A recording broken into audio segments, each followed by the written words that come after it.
Welcome to Low Key PD.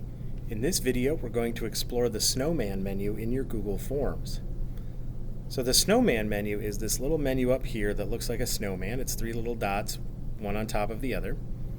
And if you click on it, you're going to get a menu of a bunch of different options you have for your Google form. Not really a ton to do here, but there is some. We'll go through some of these rather quickly. You can make a copy of your form.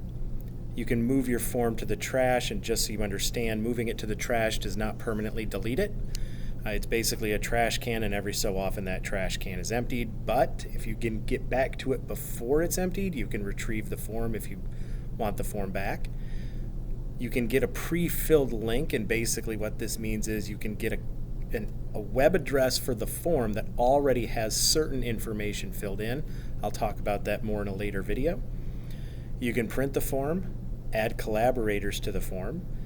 If you understand and can use Google Apps script, you can open up the script editor. You can find add-ons for your form, which enhance the abilities of your Google form. I will also talk about that in a future video.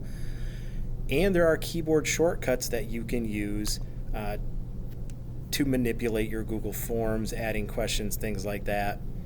So if you click on keyboard shortcuts, you get the pop-up of all the different keyboard shortcuts that you can use. So there's a lot of different options in that little Snowman menu that you can take advantage of when working with your Google Forms.